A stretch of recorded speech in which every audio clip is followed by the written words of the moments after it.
Friends, welcome back to our channel. तो आज के इस वीडियो हम पढ़ने वाले इन इक्वालिटी इन स्कूलिंग, यानी कि विद्यालय में असमानता, या इसको विद्यालय असमानता बोल सकते हैं, विद्यालय विभिन्नता बोल सकते हैं, या और कोई भी इसको टर्म यूज़ कर सकते हैं, जैसे कि विषमता हो गया। तो इन इक्वालिटी का ये डिफरेंट फॉर्म होता है।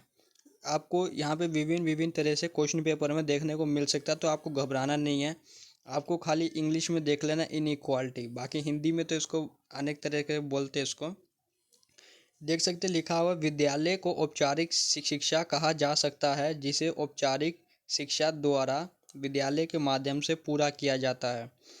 शिक्षा की औपचारिक प्रक्रिया जो बालक के सामाजिक अनुभवों को विस्तृत क्षेत्र प्रदान करती है तथा बौद्धिक विकास के लिए उपयुक्त अवसर प्रदान करती है, वह विद्यालय शिक्षा कहलाती है। विद्यालय के अंदर दी जाने वाली शिक्षा संकीर्ण शिक्षा है, क्योंकि विद्यालय शिक्षा में बालक के सर्वांगीण विकास की कोई व्यवस्था ना तो की जाती है और ना इन परिस्थितियों में सफलता संभव है। विद्यालय शिक्षा में बालक के बौद्धिक विकास पर ही विशेष बल दिया जाता है।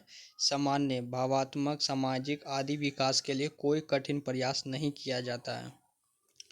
उसके बाद देखेंगे हम डिफरेंट फॉर्म ऑफ स्कूल के संदर्भ में। पहला है पब्लिक प्राइवेट स्कूल, यानी कि सार्वजनिक निजी विद्यालय। सामाजिक असमानता को दूर करने में सार्वजनिक निजी विद्यालयों की अत्यंत महत्वपूर्ण भूमिका होती है। सामान्य रूप से इनको 3 श्रेणियों में विभाजित किया जा सकता है। पहला है मान्यता एवं सहायता प्राप्त संस्थाएं, मान्यता प्राप्त संस्थाएं और मान्यताहीन संस्थाएं।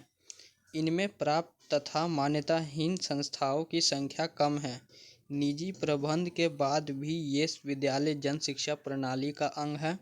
बड़े विद्यालयों का स्तर नीचा तथा छोटे विद्यालयों का ऊंचा पाया जाता है। इनमें अध्यापकों का चयन वेतन, आर्थिक सुविधाओं आदि में मनमानी होती है।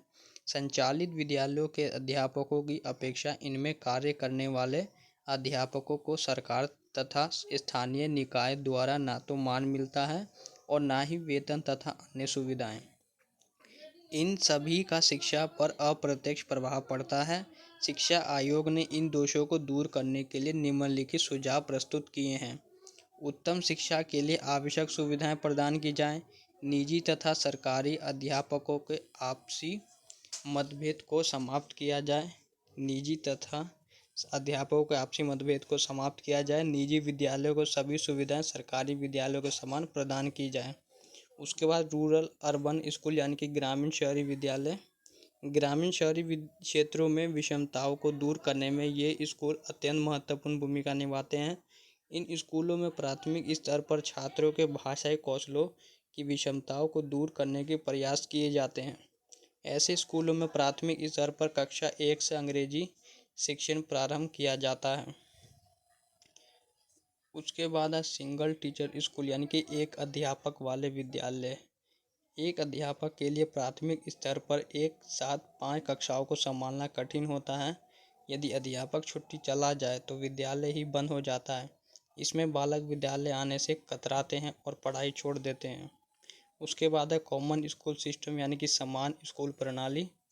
समान स्कूल प्रणाली भेदभाव रहित शिक्षा की एक ऐसी व्यवस्था है जो समानता और सामाजिक न्याय के सिद्धांत पर आधारित है। इस शिक्षा प्रणाली के अंतर्गत वर्ग, जाति, लिंग भेद और भाषाई असमानता से वंचित बालकों की शिक्षा के प्रयास किए जाते हैं। इस शिक्षा प्रणाली में शारीरिक तथा मानसिक विकलांग बालकों के साथ निर्धन बालकों की शिक्षा पर विशेष ध्यान दिए जाने के लिए भी प्रयास किए गए हैं। तो यही हमारा आज का टॉपिक था, इनइक्वालिटी इन स्कूलिंग। और इससे पहले हमने और भी क्वेश्चन डिस्कस किए थे। अगर आपने नहीं देखा है तो देख लीजिए, nature and forms of inequality, यानी कि असमानता के प्रकार और प्रकृति। तो उसका लिंक आपको डिस्क्रिप्शन में और साथ में प्लेलिस्ट में मिल जाएगा, सब कोर्सेज का वीडियो। तो friends, thanks for watching this video.